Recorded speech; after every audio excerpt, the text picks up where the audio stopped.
Bonjour, je suis Angélique, coach de vie certifiée depuis 2008. J'ai moi-même vécu l'expérience de me faire coacher et encore aujourd'hui, lorsque je n'ai pas le recul nécessaire pour clarifier ou solutionner une étape dans ma vie, je n'hésite pas à faire appel à mes mentors et surtout à utiliser au quotidien ma boîte à outils du développement personnel. Ce que j'ai eu envie de partager sur cette chaîne pour une vie épanouie, je te livre mes ressentis, mes vécus sur ces thèmes que tu peux toi-même travailler grâce aux ressources que je te partage. Évidemment, visionner des vidéos ou écouter un podcast ne remplacera jamais l'expertise et l'accompagnement d'un coach. Les thèmes récurrents de cette chaîne sont les relations toxiques, la dépendance affective, la perversion narcissique, tes peurs, tes croyances, ce qui t'empêche d'être heureux et d'avancer dans ta vie personnelle et bien sûr les outils du bonheur, d'une relation épanouie et d'une vie épanouie. J'utilise pertinemment le tutoiement comme si je m'adresse à toi en toute confidence. Et je m'adresse souvent aux femmes. Mais si tu es un homme, tu es bienvenu également, car tout ce qui s'applique aux femmes s'applique également aux hommes. On étudie comment réussir personnellement et professionnellement et souvent on pense que notre passé conditionne notre futur et on reste avec cela.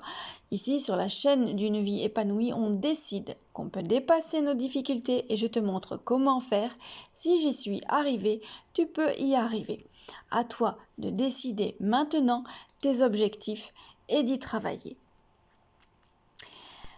Pour ce podcast, je me suis inspirée largement de mes recherches sur Alice Miller concernant la pédagogie noire. Donc, rendons à César ce qui appartient à César, mais je me devais d'informer la communauté des dépendants affectifs et d'y apporter ma notion de développement personnel pour y remédier.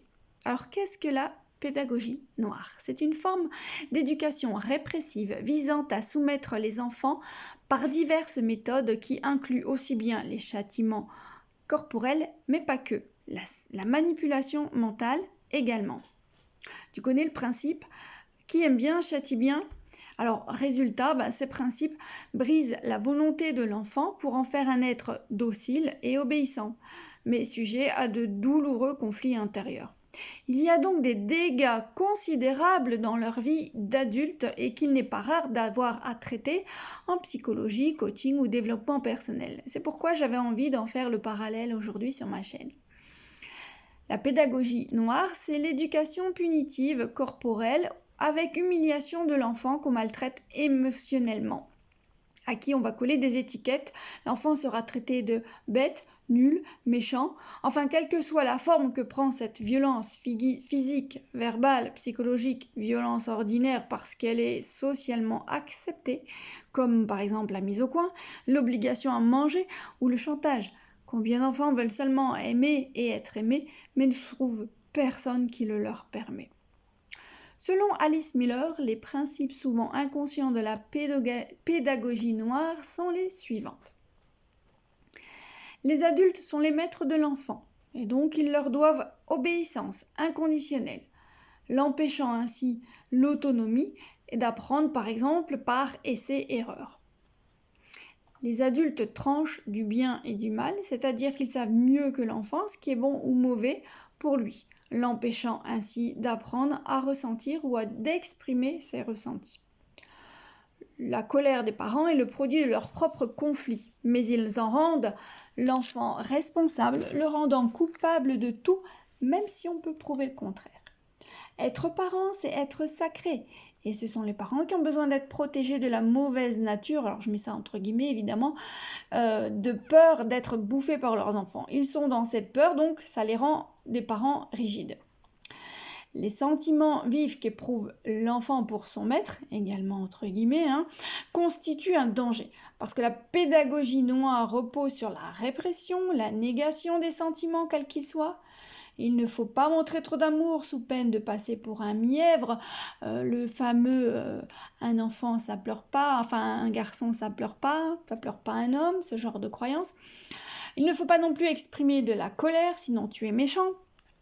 Donc, d'où l'utilisation chez certains adultes devenus contrôlants, ils utilisent le chaud-froid, le fuis-moi je te suis pour faire le parallèle avec les relations toxiques, là où je veux en venir avec ma chaîne. Donc il faut le plus tôt possible, sans qu'il s'en aperçoive, ôter à l'enfant sa volonté propre pour qu'il ne puisse pas trahir l'adulte.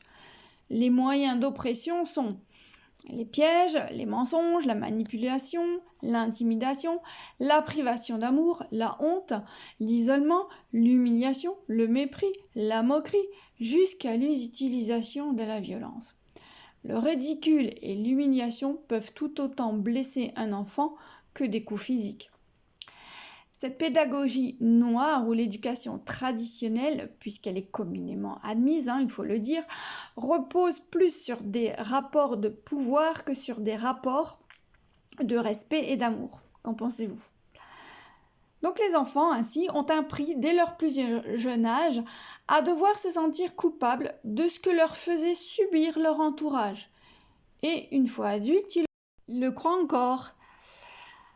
Alors, l'étiquette qu'on leur a collée étant enfant, puisque profondément ancrée, tellement ancrée, qu'ils ne la remettraient même pas en question. Soit ils reproduisent ce modèle en étant adultes, car c'est le seul modèle qu'ils connaissent malheureusement, soit ils le subissent face à un conjoint pervers narcissique, face à des rapports de force et de soumission qu'ils admettront comme s'ils avaient tort de s'affirmer.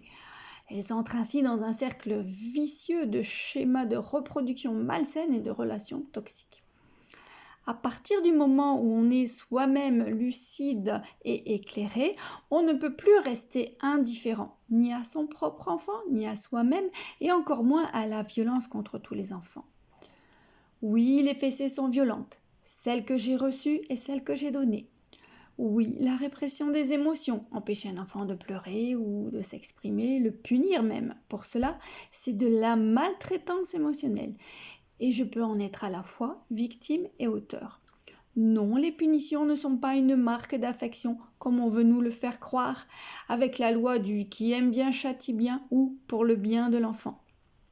Il convient de ne pas en vouloir à ses parents, puisque eux-mêmes ont reproduit dans l'ignorance le seul schéma qui leur a été inculqué, ni de culpabiliser d'avoir continué dans cette reproduction inconsciente, et encore moins d'essayer d'en sortir par la permissivité à outrance qui aurait l'effet complètement inverse. Mais par contre, nous pouvons arriver à faire ce travail d'en sortir et de mise en conscience quand nous sentons que nous avons nous-mêmes été victimes de la pédagogie noire et que nous l'avons inconsciemment reproduite. Nous avons le pouvoir d'y mettre un terme. Sur Épanouie Vie, on s'intéresse surtout à la dépendance affective et comment en sortir. La pédagogie noire et ses étiquettes gravées sur votre front peut être une piste de réflexion. Pendant longtemps, l'adulte que je suis a admis être coupable du mal que l'on m'a fait. L'adulte que je suis a fait tout ce qui était en son pouvoir pour que tout se passe bien et garder l'amour qu'on m'accordait comme un privilège, puisque je ne suis pas digne d'amour. Du moins, c'est ce que je croyais. L'adulte que je suis a communément admis que je n'étais capable de rien du tout, bonne à rien, super nulle, et que donc j'avais la chance d'être entourée de personnes brillantes et exceptionnelles, du moins ce sont les qualités qu'elles s'accordaient pour mieux me soumettre. J'étais bien entendu égoïste, de ne pas répondre aux attentes des autres et d'avoir voulu me respecter ou mettre des limites. Tu te reconnais toi aussi dans ces schémas ? Allez, mets-le-moi en commentaire. Quelle est ton expérience ? Quelles en sont les conséquences ? Et ou mieux, comment t'en es-tu sorti ? Allez, j'arrête là. Vous l'aurez compris, cette pédagogie peut avoir un impact considérable sur notre positionnement d'adulte. Vous pouvez rester enfermé très longtemps dans un corps d'adulte avec un cerveau d'enfant qui cherche l'approbation, l'amour, la sécurité. Ou être tout aussi maltraitant pour vous-même d'ailleurs, pour assurer votre propre sécurité. Ce sont des schémas inadaptés. Mais vous pouvez aussi choisir d'en sortir. Alors pour les cas très lourds, une psychothérapie serait nécessaire. Pour mon cas, une prise de conscience et un coaching par l'action a été très impactant. Apprendre à mettre mes limites, à dire non sans culpabiliser, me positionner, reconnaître ma valeur. Alors ce podcast avait pour but de mettre de la conscience sur les conséquences de la pédagogie noire, mais il est fort probable que je continue mes recherches pour vous proposer des solutions pour y remédier. Tout cela est possible et le travail d'un coach ne doit pas être minimisé. Pensez-y.